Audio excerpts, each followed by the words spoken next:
Okay, I'm going to do kind of a little different video here than I've done before.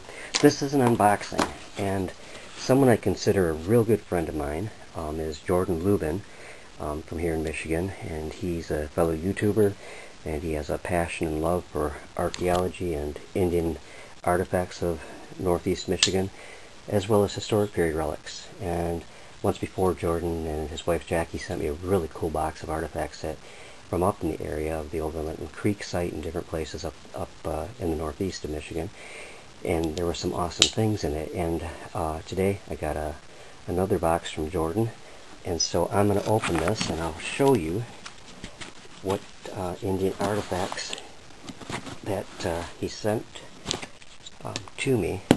I unfortunately don't have a tripod to put this camera on, so you'll have to bear with me trying to open this.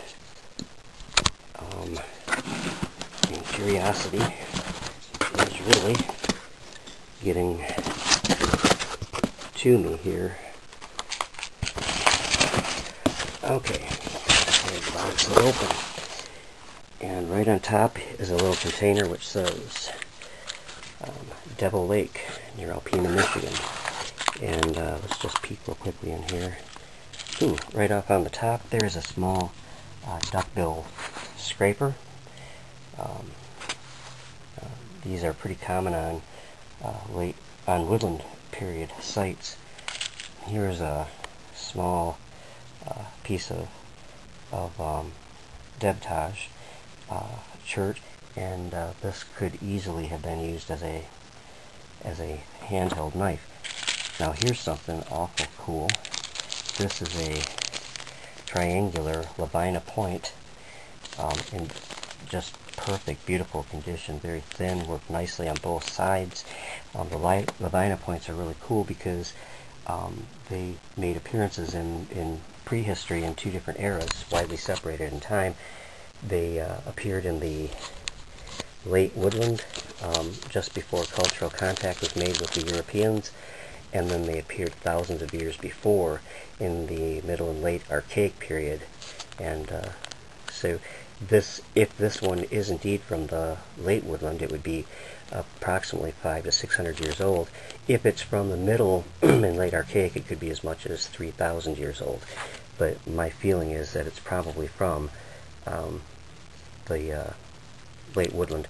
And then there's a whole lot of plates from the production of tools, which I'll take a look at later, because oftentimes you'll find stuff that's retouched on the edges and used around the campfires, or for preparing meals and different things. Let's dig further into the box and see what else Jordan put in here.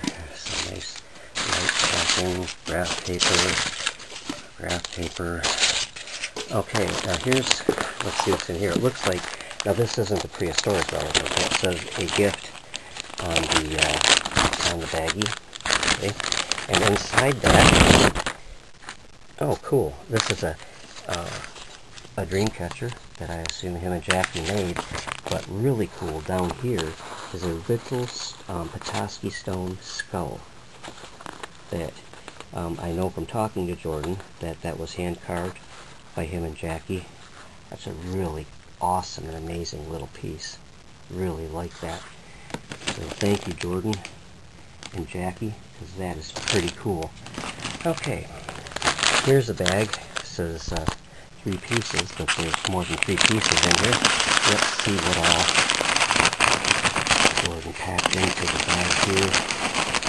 I'm going to set this down for just a minute.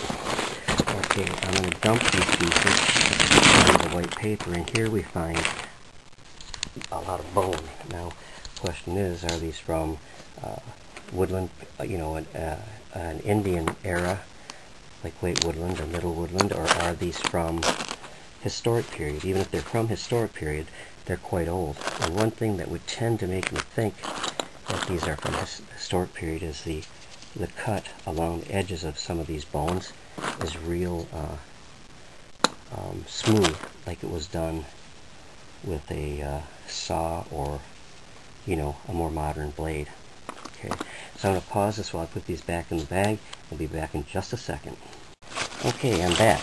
Now, also in the bag, I'm going to put these out here, are a lot of pieces that look like they are historic period relics, and they could be. These are from the Oscoda, Michigan area. Some of the glass has embossing on it.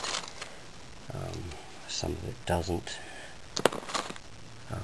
But there's a couple of really cool pieces.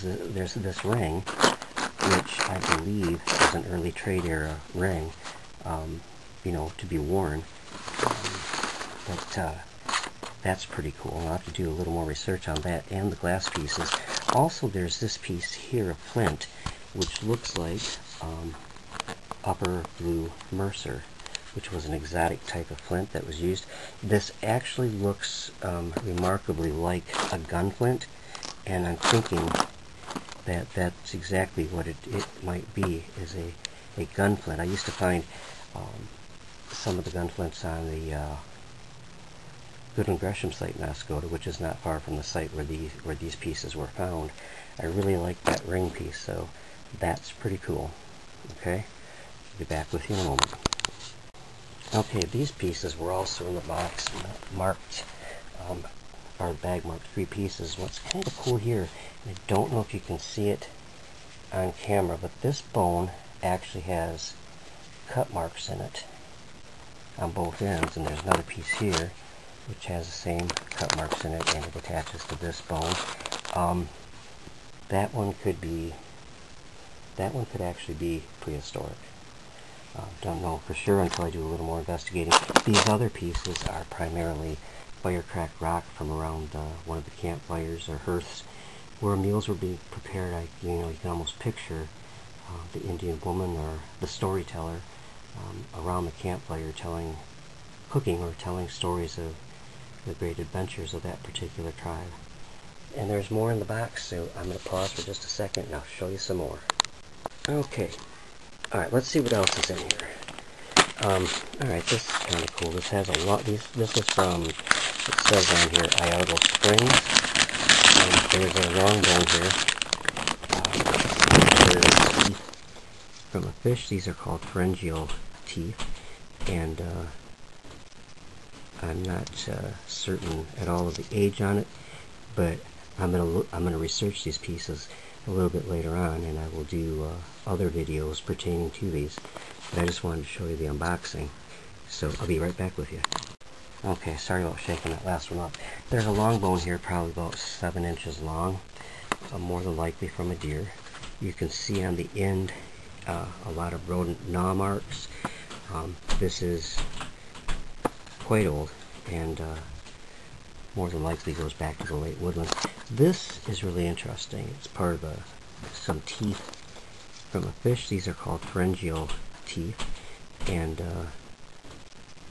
I'm not certain at all of the age on it, but I'm gonna research these pieces a little bit later on, and I will do other videos pertaining to these. But I just wanted to show you the unboxing, so I'll be right back with you. Okay, there's 2 more bags that have quite a bit of stuff in it. These are from Lavina Creek site, a site that's unnamed. These are flint pieces that are left over from the production of different kinds of tools, arrowheads, spear points, and such. And I will go through each one of those individually, because some of those may actually have been used, retouched on the edges, and used for cutting, or possibly during production meals at supper time. Now here's a small baggie of lithic or flint artifacts. Here's a bag of some shards of pottery, another bag of pottery, and some more pottery. All of these I'll look at real closely to see if there are any rim shards, or determine what period they're from. I'm assuming that where they're from, they're probably late woodland, because they are pretty similar to pottery I found when I lived up in that area. This is another small body shard, And let's see, there's a lot of little individual items wrapped up here. Some more body shards. Most of these look like they also have residue of cooking on the back of them, which is kind of cool. Through some processes you can actually find out what it was that was cooked in here. Here's some more small shards. Here's a nice rim shard. You can see some incising on the top of it. And then lastly, but not leastly, here's another really nice rim shard, and you can see incisions along the top. It would have been plain surfaced on the outside. Late woodland, typically late woodland in its design, and a couple more pieces of pottery. So I will be doing videos about this stuff for quite a while to come, because these are some really cool pieces, and I want to thank Jordan for not only taking the time to find them, but for taking the time to pack them, and the cost of shipping. It was not cheap. So anyways, that's my unboxing of this awesome small collection of Indian artifacts from Northeast Michigan. Thanks for watching.